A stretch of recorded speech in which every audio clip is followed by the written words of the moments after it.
Hey everyone, tonight I want to talk a little bit about freedom and what freedom implies. There's a lot of people in the truth core and people in the world in general that think that freedom is just going to magically take place. It's just going to magically manifest itself in reality and physical reality without us actually changing our ways, transforming ourselves from within. This can never happen. Freedom will never happen externally unless we transform internally, unless we awaken internally, unless we understand who we are internally, unless we free ourselves and free our minds, unless we free ourselves psychologically, spiritually, and emotionally, unless we free ourselves from our conditioning, unless we look at our conditioning and witness our conditioning, witness our programming, witness our behavior, witness how we're acting, our thinking, witnessing our attachments. We have to be aware of our family, our friends, our jobs, our titles, our identities, our material possessions, our pleasures, all the things that we derive pleasure from, the attention we get from others, the attention we seek from others. We have to detach ourselves from all the ideas that we have about reality. We have to realize that they're all illusions. We have to understand so much more than that. We have to free ourselves from all of this. It takes a constant awareness of your internal world. It takes a constant awareness of what's happening inside of you. And unless you're willing to do that, you will never see external freedom. External freedom doesn't magically happen.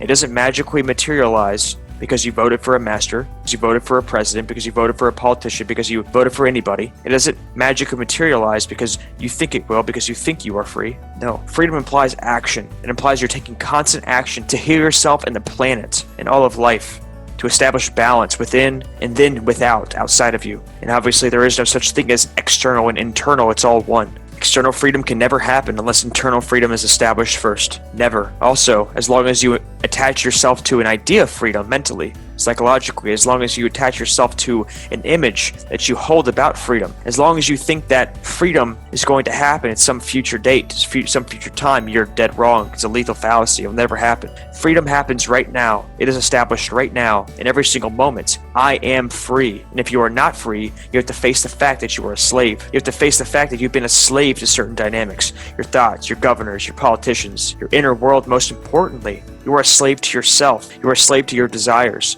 You are a slave to your pleasures.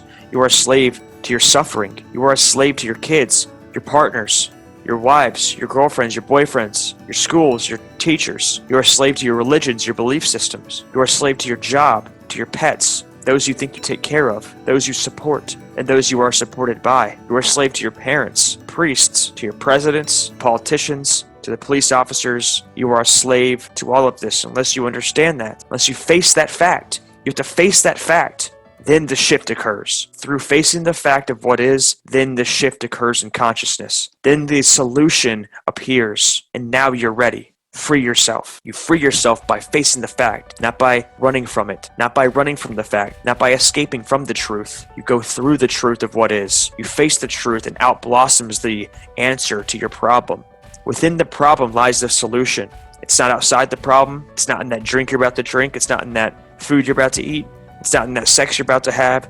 It's not in that partner you're about to try to derive attention from. It's not in that social media post. It's not in that picture you took of yourself. It's not where freedom is. Freedom is through your pain. It is through your trauma. It is through your shadow. It's through your demons. It is through hell. That's where you find freedom. So those of you who think external freedom can possibly happen without facing these facts, you're dead wrong. It can never happen unless you free yourself internally, psychologically, spiritually, emotionally, physiologically. Once you do that, by facing the fact of what is, not by running from what is, but facing the fact of what is, then you may see external freedom. External freedom is a direct result of being internally free. How many of you are courageous enough to face yourselves? How many of you are willing to go all the way? And if you are, then do it. And if you're already doing it, don't stop. Keep going. It hurts. There's tears, there's vulnerability, there's pure, raw emotions. Feel them all the way through. Don't let them just be emotions. Feel. Freedom is in your feeling. Freedom is within yourself. It is a constant state of being. It is not something to be achieved. It's not something to attach your mind to. It's not something to attach your ego to. It's not a word. It's not a symbol. It's not an object. It's not something that is separate from you. It is not in the future. It is now, and it exists inside of you. Face yourself and see it. Reclaim it and be in it, and allow it to kill you, and allow yourself to be rebirthed into your highest self, which is freedom. And then constantly go through that process and never stop. Freedom within, freedom without.